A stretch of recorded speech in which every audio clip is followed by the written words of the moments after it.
This is a Sports Catastrophe production. Hey there, Heather, ho there, it's Jeff Jan8. Welcome you to another Sports Catastrophe birthday boy. And the birthday boy for today, January the 8th, is a Canadian pitcher. Not Fergie Jenkins, not Ryan Dempster, and certainly not Scott Diamond. This guy was a great pitcher for Colorado in the early days, but then injuries and stuff would plague him. He would play for Kansas City, Cincy, Oakland, the Yankees, and the Blue Jays. He's part of the Canadian Baseball Hall of Fame, but he probably won't be in the Pro Baseball Hall of Fame anytime soon. I mean, he's only won 72 games. Well, he's 42 years old now. He's Jeff Francis. Jeff Francis came from North Delta, British Columbia, and would pursue a major in physics at the University of British Columbia. Colorado surprisingly took him ninth in the 2002 baseball draft, which is unusual because, he's Canadian. However, he was in the top Canadian pick.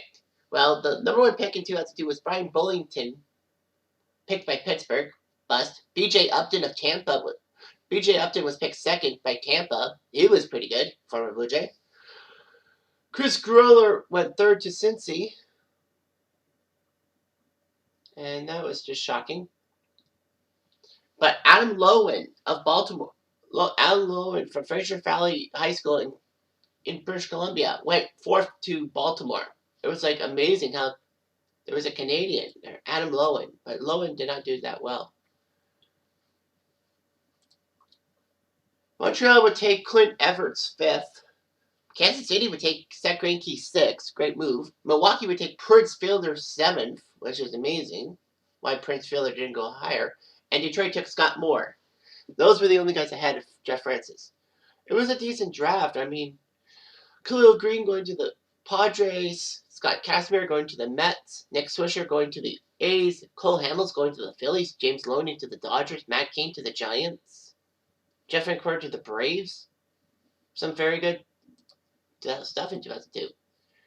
Francis was brought up through the Colorado system. He did pretty good. He even won Baseball America's Minor League Player of the Year, something a Colorado prospect never did.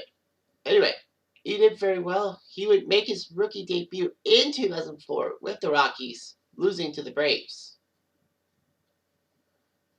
However, he did get a victory against the Padres at Petco Park, throwing for 5 scoreless innings and finishing at 3-2 with a 5.16 ERA. In his rookie campaign, his real rookie campaign, Francis pitched 33 times, winning 14 games with a 5.68 ERA. But it's Colorado. What do you expect? That ballpark is a jinx.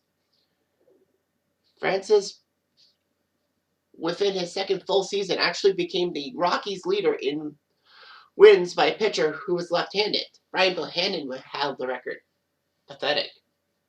But he won 13 games and his ERA dipped to 4.16, giving him a 4-year, $13 million deal, which was pretty good.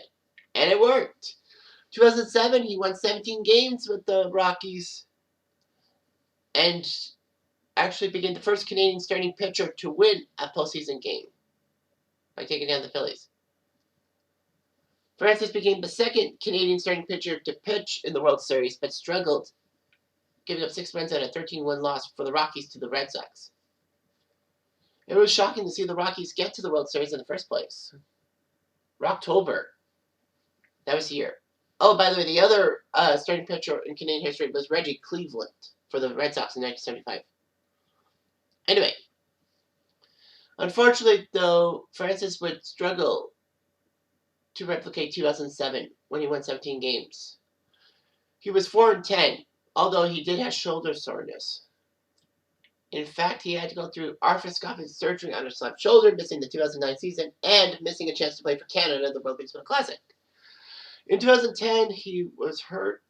He would be 4-6. So, you know how injuries take down a star pitcher and all that. So, unfortunately, injuries would ruin him. He would go to Kansas City for the 2011 season for a 1-year contract. And it looked okay. He would be 6-16 for the Royals, though, and went to free agency since he signed him to a deal and opted out of his deal, even though that he was playing for AAA and pitched a shutout. Surprisingly, he left. The Rockies would sign him to a deal, and in 113 innings, he was 5.58 ERA. He would re-sign with the Rockies for the 2013 season, and basically pitched the season, half the season in the bullpen, and did not do so well. So he went back to Cincy with a minor league contract with an invitation to spring training. He started with Louisville, the AAA squad, and then the Reds picked him up. But the next day he was designated for assignment and placed on waivers because he lost his major start. Oakland decided to take a chance on him, but then by July they dumped him off, and then the Yankees 8 days later would pick him up, designated for assignment, and subsequently released August 5th. The Blue Jays would sign him to a minor league deal with an invitation to spring training and was sent to AAA. However, April 19th, they needed him, so they purchased his contract. And when he pitched to Russell Martin, it was the first all-Canadian battery in franchise history. Not in Major League history, because if memory serves me right, in 1993, the Expos had Denny Boucher pitch to Joe Siddall.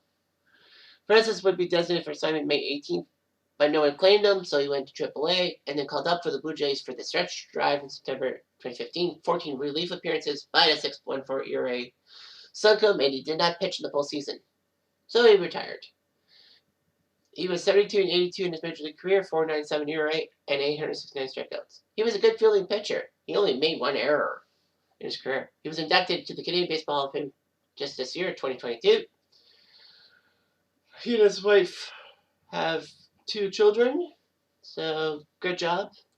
So yeah, Jeff Francis may not be the best Canadian pitcher out there, but at least he made Canada proud for that one season of Rocktober in 2007. Of course, I picked the Red Sox to win the World Series, but that's neither here nor there, or anywhere. Gummy Bears.